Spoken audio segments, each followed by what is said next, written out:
Boa tarde, professor Fábio. Boa tarde.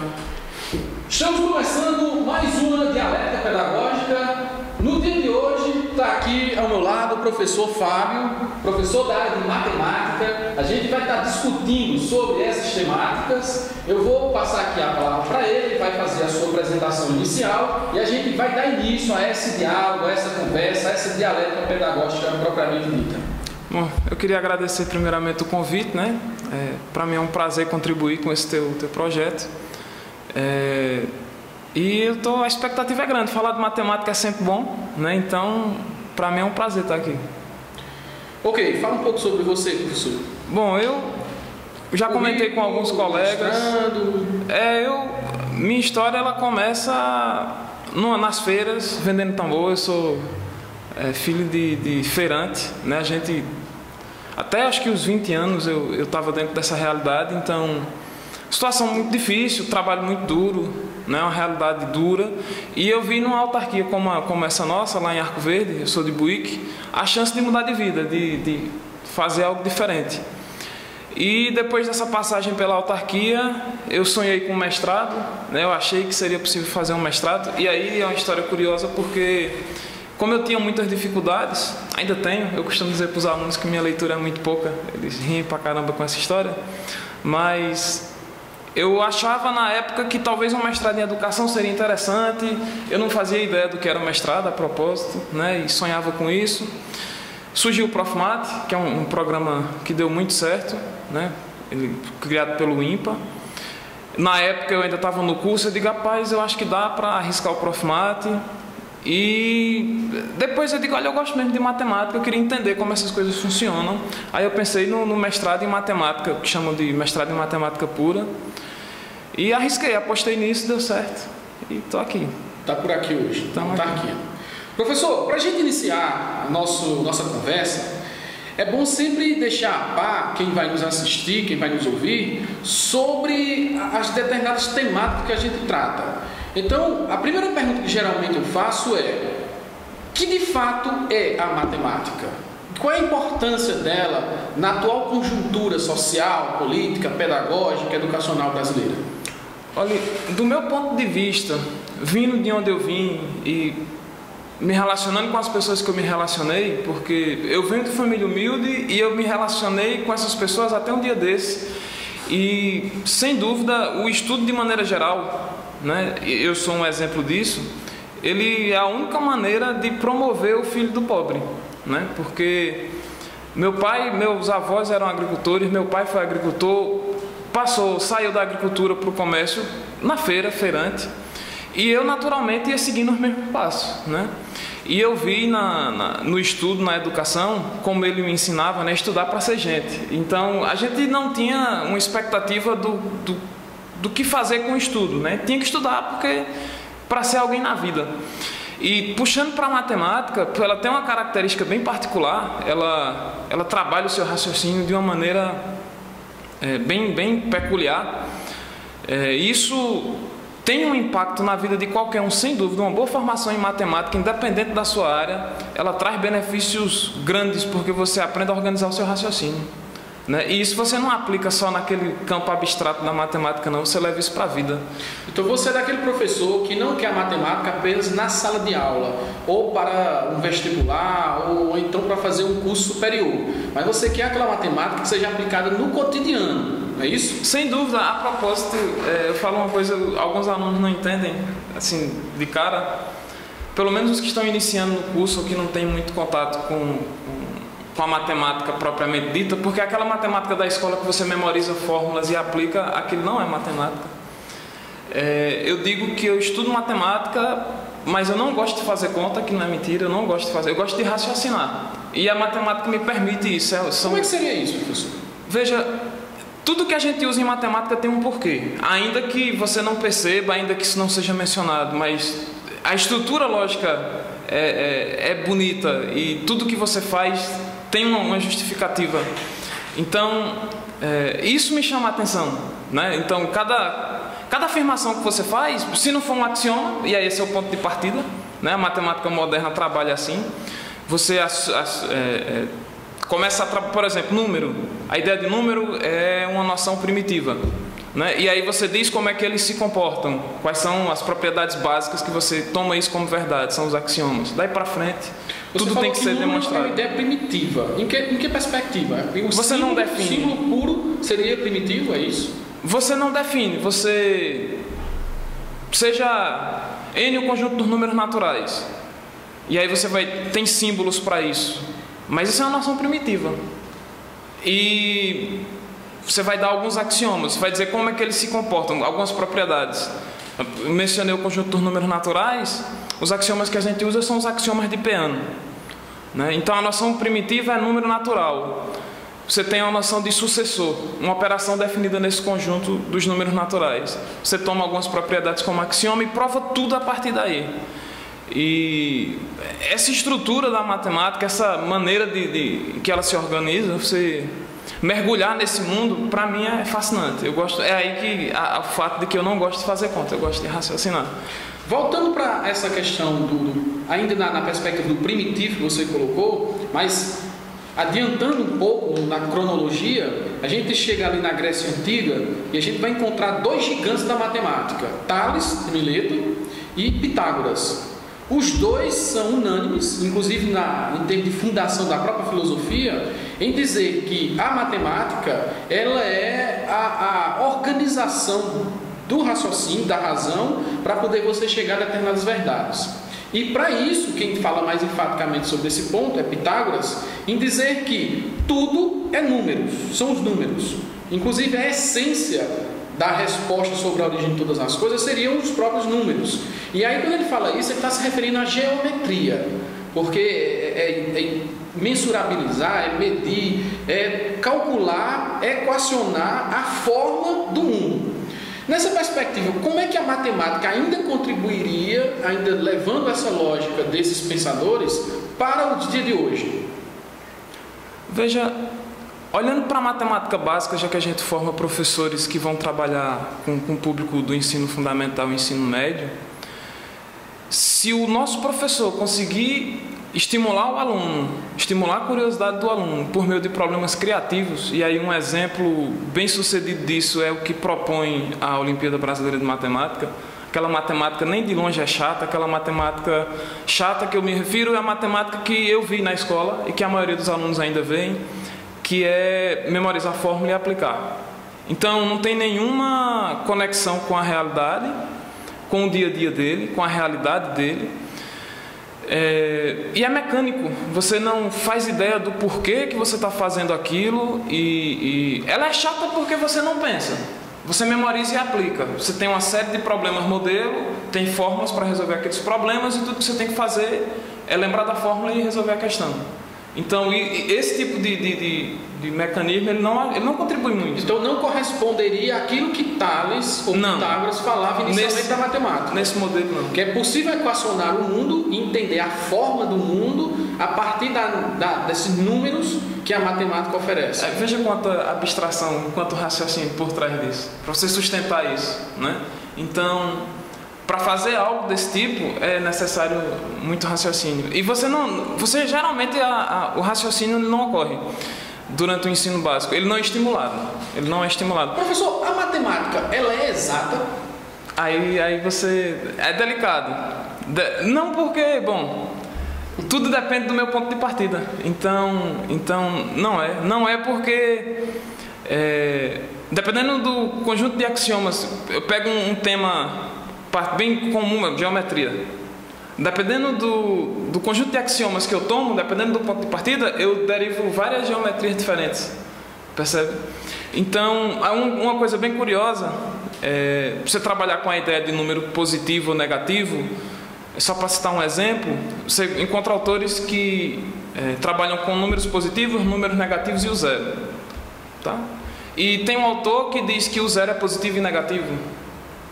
Né? Então, assim, exatidão não tem convenções. Para mim é assim e a gente vai construir a teoria em cima disso, né? E tem uma série de outras questões. Pois é, ainda em cima dessa implicação que você acaba de citar, do zero especificamente, tem um paradoxo, o paradoxo de Zenão, de Eleia, que é muito emblemático, especificamente sobre a problemática do infinito, que recai exatamente sobre essa questão do zero, aonde eu posso dividir, por exemplo, de 0 a 1 e dentro desse 0 a 1 eu encontro o infinito. E seria insuperável essa problemática, esse paradoxo.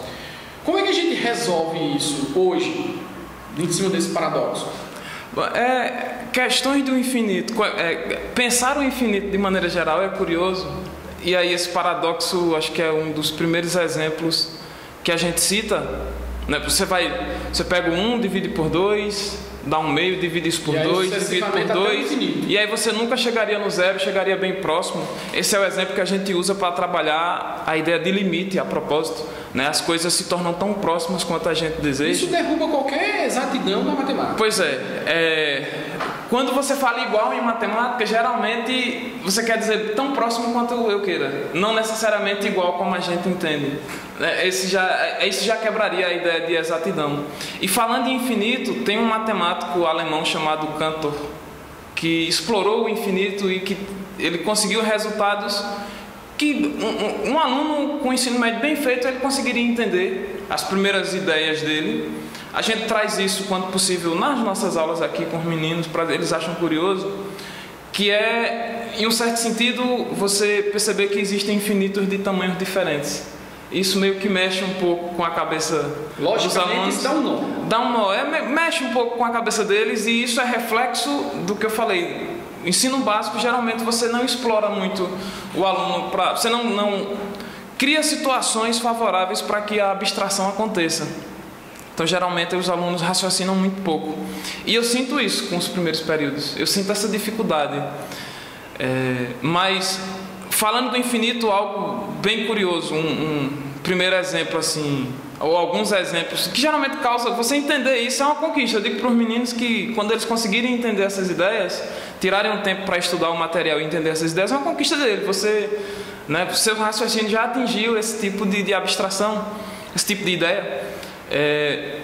Quando a gente fala de números naturais, aí tem uma questão que é questão de gosto. Eu começo os números naturais pelo 0 ou pelo 1?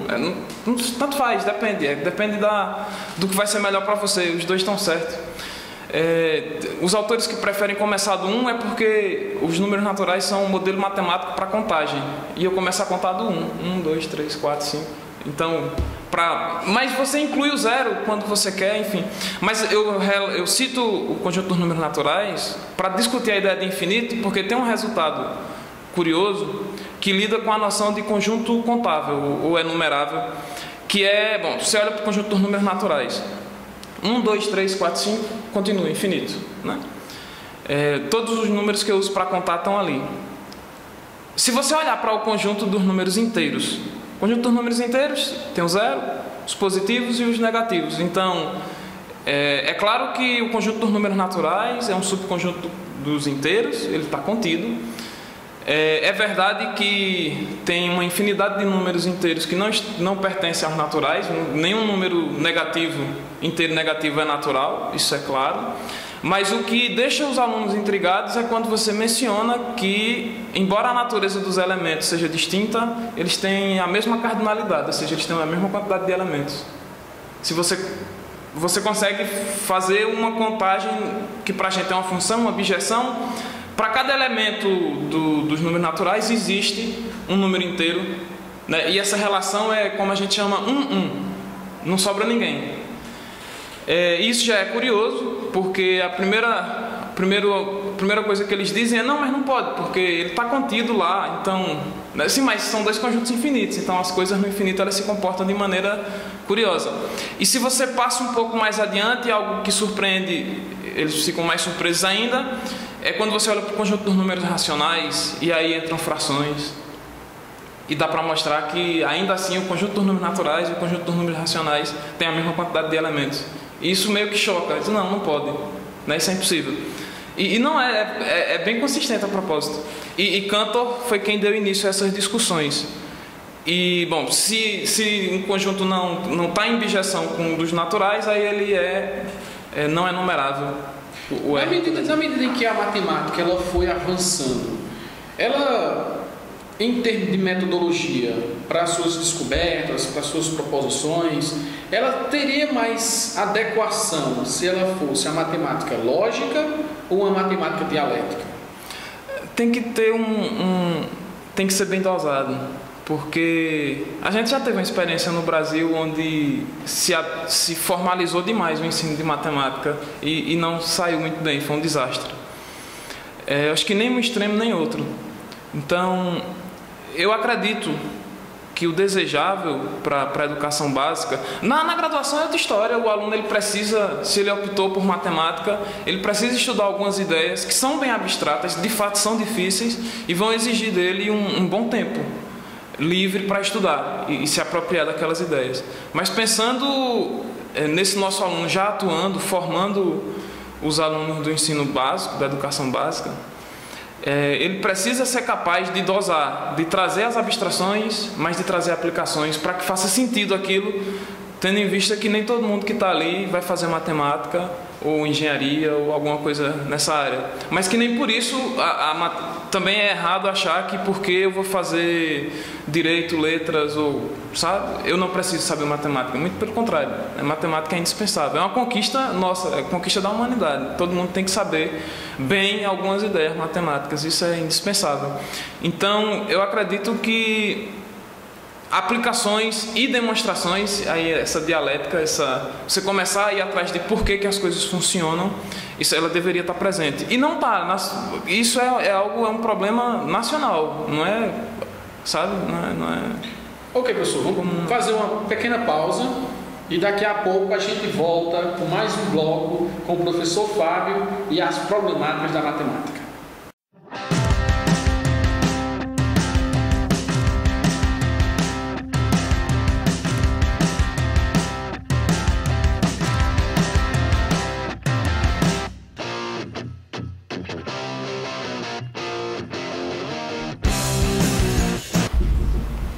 Então a gente volta com o segundo bloco da dialética pedagógica. Estou aqui com o professor Fábio da Silva e a gente está aqui discutindo sobre as implicações, as problemáticas e agora o ensino da matemática. Então, para a gente dar início já nesse segundo bloco, professor, gostaria que o senhor fizesse alguns comentários, algumas reflexões a esse respeito. Como é que está o ensino da matemática na escola pública, nas escolas particulares, na universidade? Vamos discutir sobre isso. Falar de ensino de maneira geral, antes de entrar em qualquer área específica, seja matemática, seja português, a gente tem que olhar para um desafio que o professor encontra ao chegar na sala de aula, que é a educação dos alunos. Aquela educação que a gente aprendeu que é dada em casa, ou pelo menos que na minha concepção, você aprende a respeitar o espaço do outro, você aprende a conviver nos espaços públicos em casa, com as primeiras orientações dos pais, né, dos seus responsáveis. E é fácil, visitando qualquer escola, eu arrisco em qualquer cidade brasileira, você sempre encontra indisciplina em níveis alarmantes, falta de respeito entre colegas, entre os estudantes, entre estudante e professor. E isso é difícil você estabelecer, criar situações de aprendizado favoráveis ao aprendizado, quando você lida com um ambiente conturbado, você tem uma sala repleta de alunos que não sabem por que estão ali, e no nosso caso, pelo menos a realidade que eu conheço, eles até sabem, eles estão ali para garantir a frequência, porque eles precisam receber o Bolsa Família, por exemplo. Outros estão ali porque se ficar em casa vai dar trabalho à mãe e ela precisa de um tempo livre, então a escola meio que é uma continuação da creche. E um outro fato, outra coisa que dificulta para muitos jovens, era o meu caso, por exemplo, filhos de pais analfabetos, então em casa não é apto estudar. Então você, na escola, ouve falar de uma realidade muito distante de você, né? O professor tenta passar para você a importância da disciplina, do estudo, né? Do hábito de você cultivar o hábito de estudar, e fala do que você pode conquistar na sua vida através do estudo, mas isso ainda é muito distante da maioria dos jovens, era distante de mim, porque eu olhava em volta, né, no ambiente familiar, e eu não enxergava ninguém que mudou de vida através do estudo, então não fazia muito sentido, e eu creio que seja isso, essa é a realidade para muitos jovens.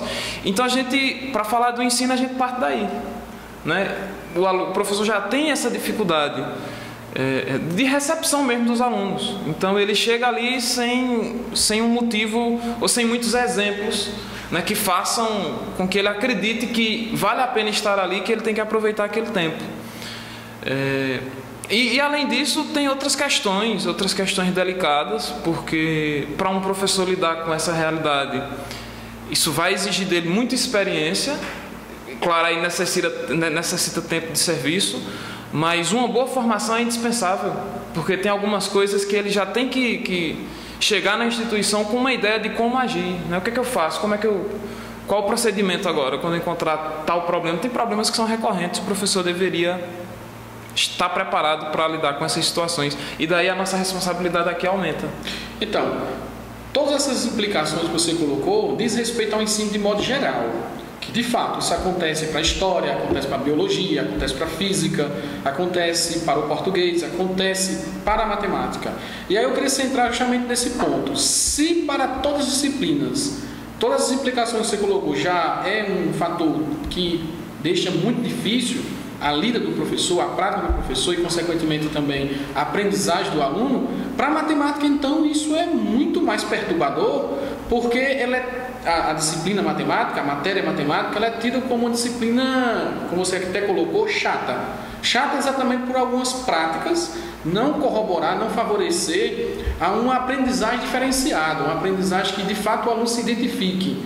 Na sua concepção, o que poderia acontecer nesse caso específico da matemática para atrair o aluno, inclusive modificando a prática do professor e, consequentemente, também a formação do professor de matemática, que é o seu caso. Você hoje é professor de formador de professores. O que é que você está contribuindo em termos institucionais para tornar esse ensino diferente? Pronto.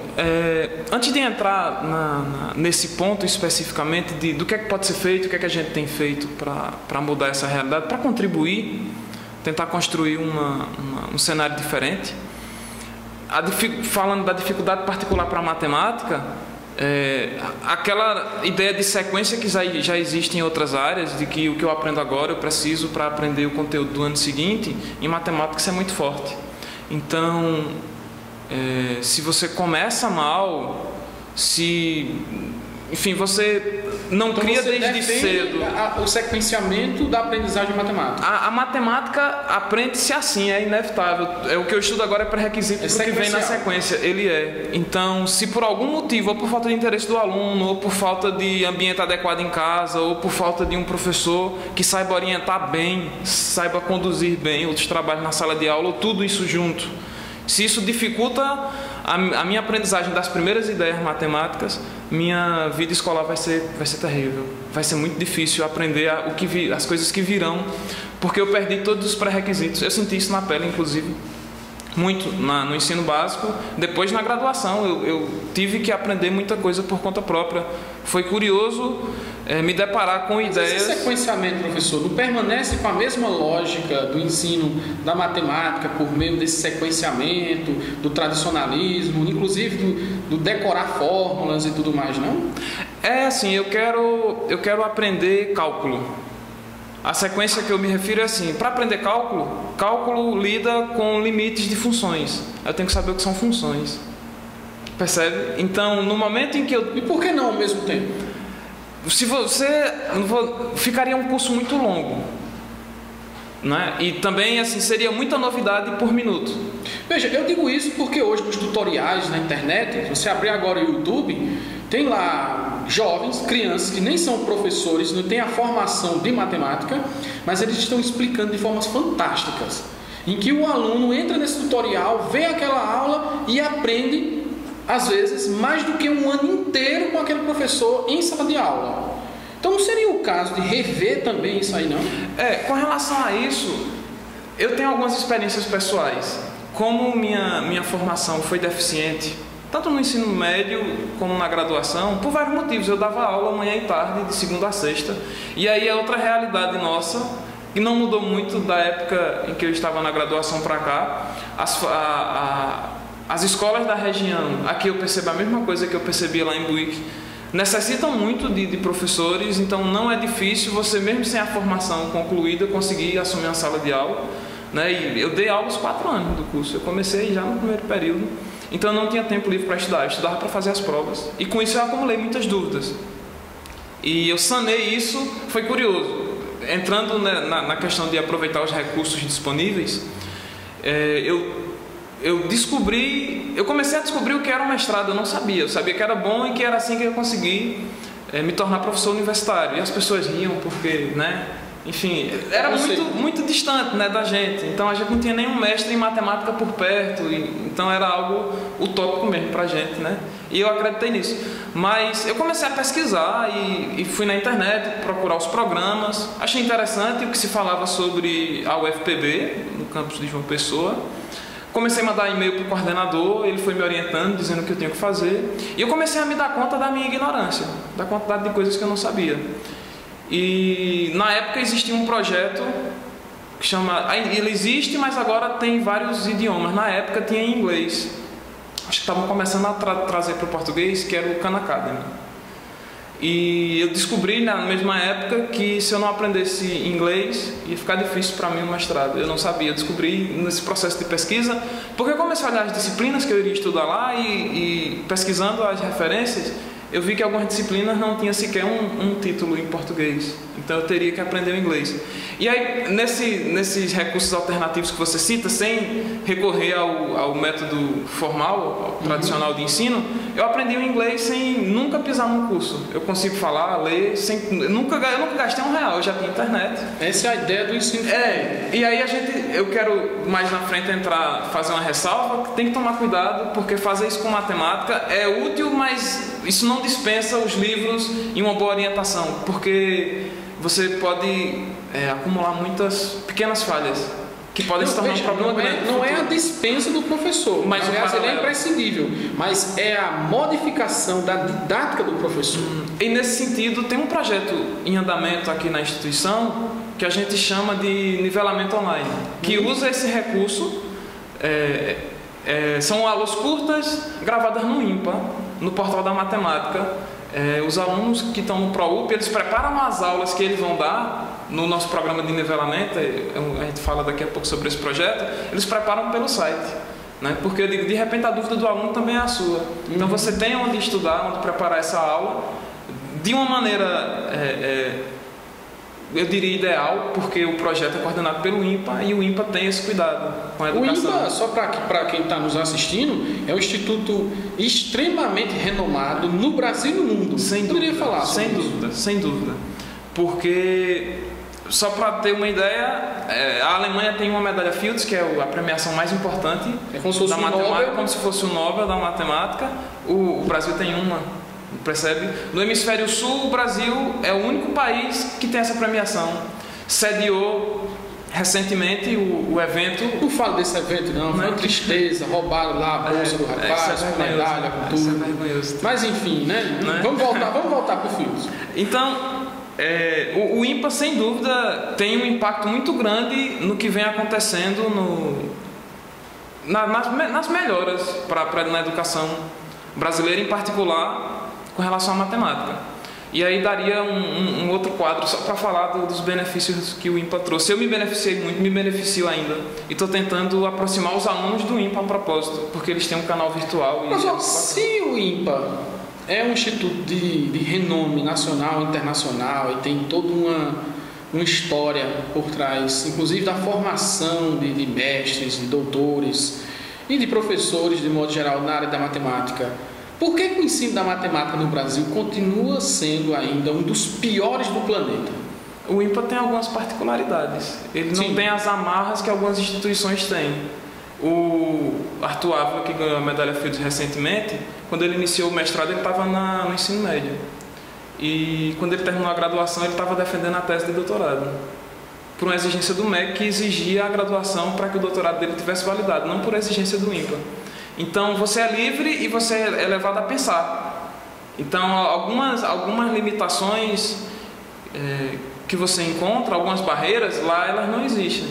Você chega, faz sua matrícula, é muito simples, estuda, e se você se der bem, você segue. Agora não é qualquer pessoa que vai lá, eu quero estudar matemática e faz a matrícula. Não, lá não é graduação, né? Lá é voltado para a formação de pesquisadores, né? Lá não é uma faculdade, né? É um instituto de pesquisa. E eles são voltados para a pesquisa, para a formação de pesquisadores. Eles têm essa preocupação com a educação básica e aí tem uma série de projetos que eles criaram nesse sentido. Mas é um contraste. Mas aí, por quê? Por que o Brasil não deslancha na matemática? Pois é. Apesar do Brasil ganhar várias medalhas internacionais, ter um nome internacional, mas continua em termos de ensino básico, principalmente, entre os piores do planeta na matemática. É porque quem toma as decisões não está no IMPA, né? Os que batem um martelo não estão lá e não dão ouvidos às experiências que dão certo, né?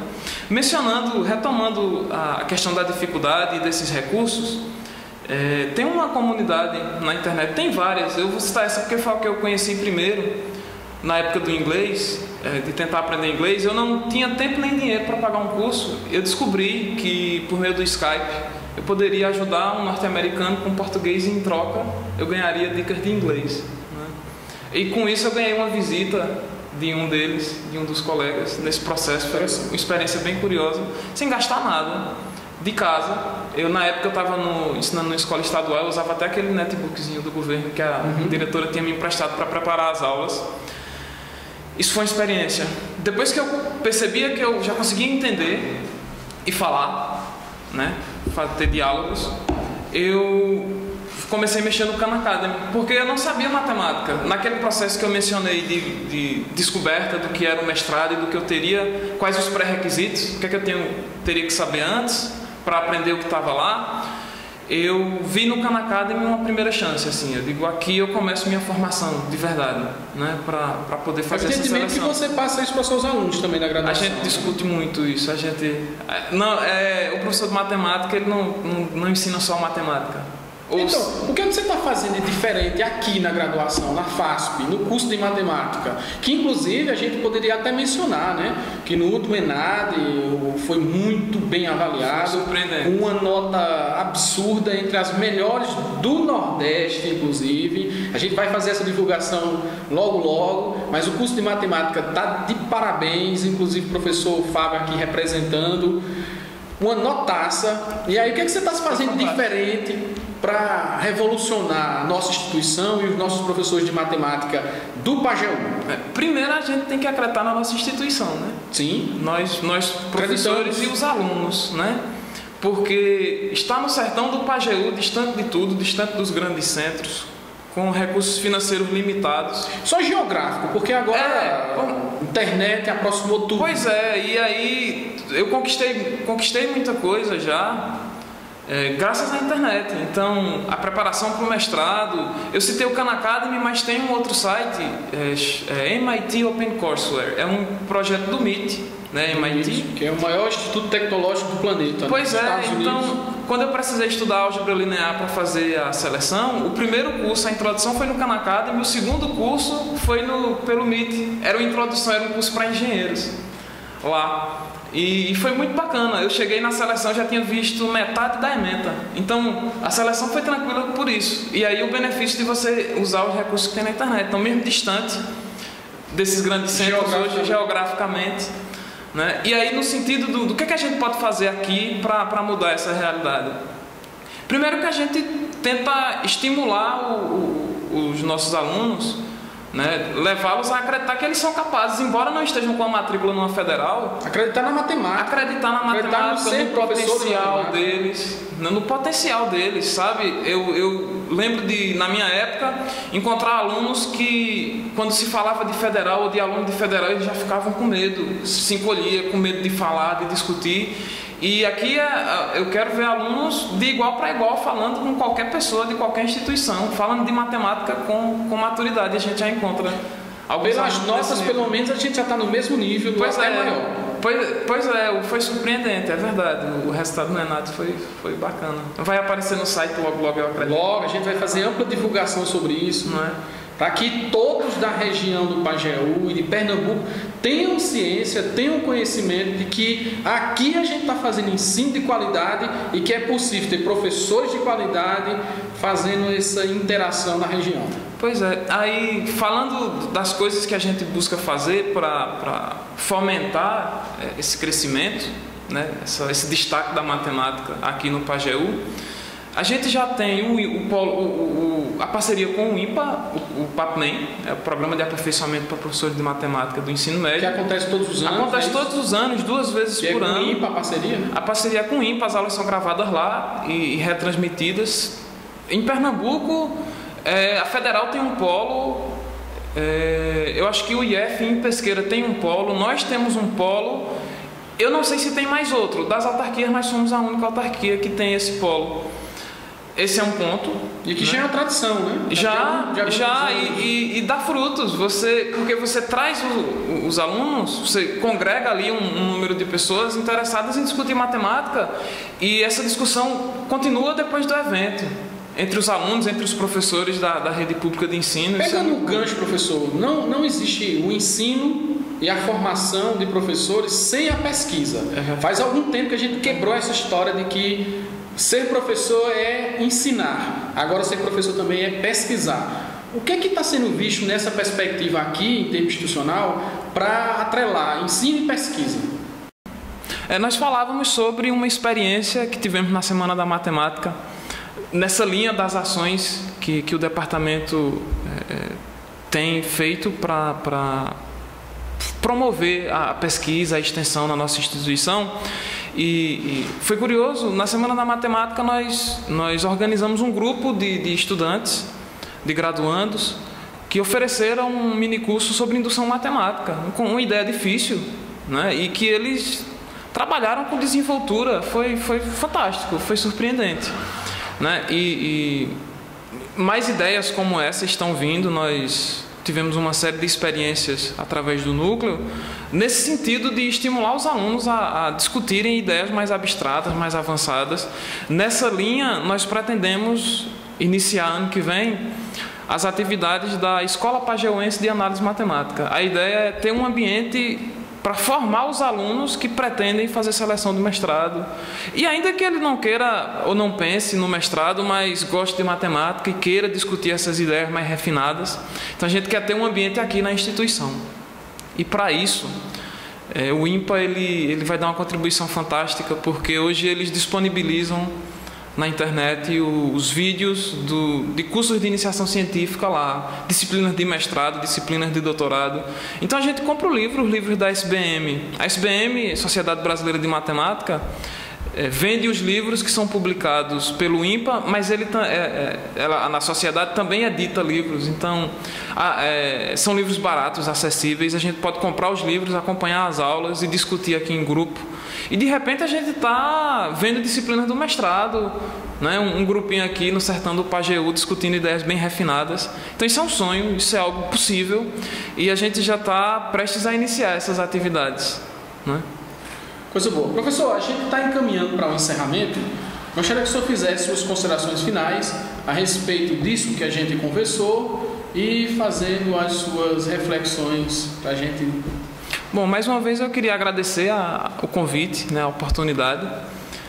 Para mim, isso tem um significado grandioso, porque, como eu mencionei, eu sou filho de autarquia, então estar trabalhando numa autarquia para mim é algo que me orgulha muito. Eu estou realizado com o que eu estou fazendo, isso é fantástico, né?